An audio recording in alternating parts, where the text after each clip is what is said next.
Hey, hey, hey, I'm on my way to having a great day. I just ate a giant bucket of cookie dough and called it a Sunday. I'm not gay for pay. I make my money my own way. I was slanging out those slangers at the Arnold Classic. My slingshots are made of elastic. These raps that I slaps are instant classics. This is Mark Bell, Super Training.tv, Super Training Gym, the strongest gym in the West. This message is brought to you by HowMuchYouBench.net, The Slingshot, and the only freaking strength magazine in the world, ThePowerMagazine.com. We got a question to get to for the Power Project. The question comes from Paul Villancourt, who's a strongman competitor. Paul is an excellent strongman competitor at that, and a pretty damn good powerlifter as well. Paul's question is about sleep. He wants to know, how can you get better sleep? How do you stay asleep? And so on. First of all, Paul, I know you. I have met you. I have also met your wife. Your wife has been in my magazine, and she is hot. So, the first things first is I would say, before going to bed, take care of business, my man. Know what I'm saying? And that should help you get your ass to sleep pretty good. But you are married, so we know that that's probably not possible. You have some other options, though, that you can explore. Some people choose to read before they go to bed. Some form of relaxation before going to sleep. If you have access to a hot tub, something like that can help. Even taking a shower, something along those lines can help you relax and get to sleep.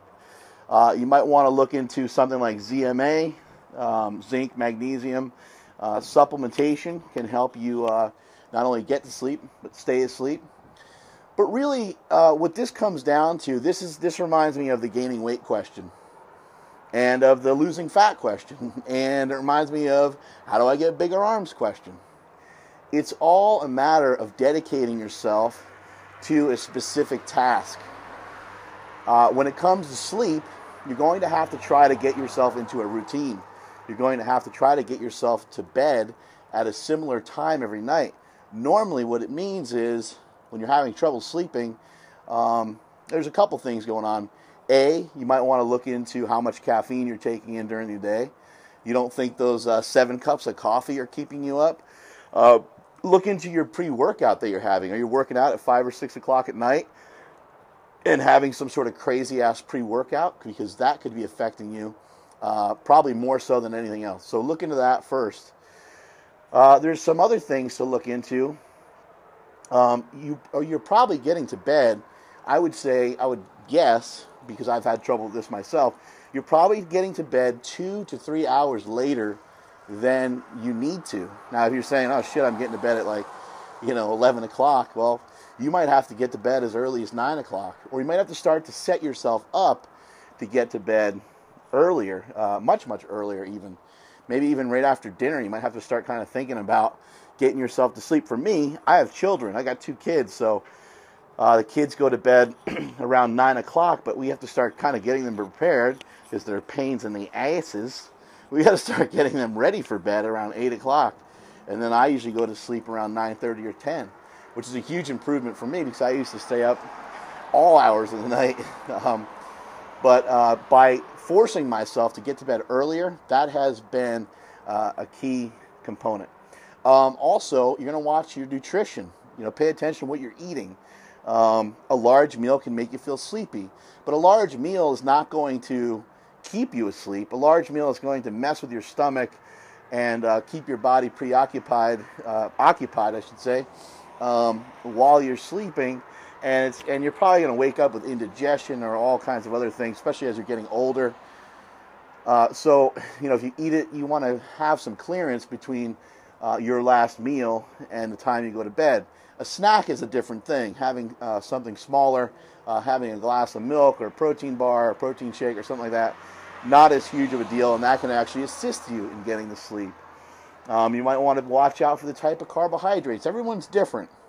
So you're going to have to really pay attention to this, and you have to kind of keep track of, if you did have a good night's sleep, I would wake up the next day and start to try to think about what happened that previous day to lead to that good night of sleep. Because if you want to get better, you want to get better at strongman, you want to get better at powerlifting, CrossFit, any physical activity, basketball, football, any of this stuff, you're going to need some rest. You're going to need some sleep. And if you want to kick ass in life, you're going to need some rest. You're going to need some sleep as well. A lot of people that don't sleep a lot at night take a nap, a nice little power nap, sleep like a baby. And that can be really effective, getting a 1 to 2 hour nap somewhere in the middle of the day. Not everyone can afford to do that. Sometimes that's really difficult for people that have a typical 9 to 5 or people that work 50, 60 hours a week. Hard to sneak in a nap somewhere. But that can be really effective as well. You can kind of catch up on sleep. I know that they always say that you can't. But there might be a particular day that is slower for you than other days, and maybe that day is a day where you catch a nap. That should help you quite a bit. Try not to drink too much water before you go to bed, because you're going to be waking up, peeing your brains out all night. A little bit of booze can help, but too much booze can hurt. So a glass or two of wine can kind of set you up to pass out pretty good. But if you drink too much, you're not going to be getting the same quality of sleep. But the main thing is, just like anything else in life, you're going to have to force yourself to do it. You're going to have to force yourself into some good habits. Get yourself to sleep at a reasonable hour, between the hours of 9 and 10 o'clock at night. If that's not possible, then try to just get yourself to bed as early as you can. And one last thing is, try your best not to eat in the middle of the night. That's a habit of a lot of people that have sleep apnea, because they wake up in the middle of the night so often. They're kind of bored. They'll watch TV, they'll eat, and so on. Be cautious of that, because that's going to keep you awake as well.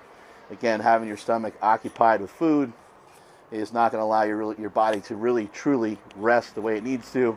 I believe your body was designed to not have any food for a few hours while you're sleeping, and so you should try to adhere to that the best you can. Having a protein shake in the middle of the night is something I was doing while I was dieting, and that was because I would wake up starving. I couldn't. I'm such a fat ass that I'd wake up so hungry, and all I could think about was eating breakfast. And I've even woken up at like 4 o'clock in the morning, 5 o'clock in the morning, and just started eating breakfast, because I was like, screw it, man, I got to be up in a few hours to eat anyway. But if you're on a regimented bodybuilding style diet, you might want to look into throwing down a protein shake, either right before bed, or just shake one up and have one ready in the middle of the night. Multiply your hustle, multiply your muscle. Strength is never weakness, and that is it from supertraining.tv.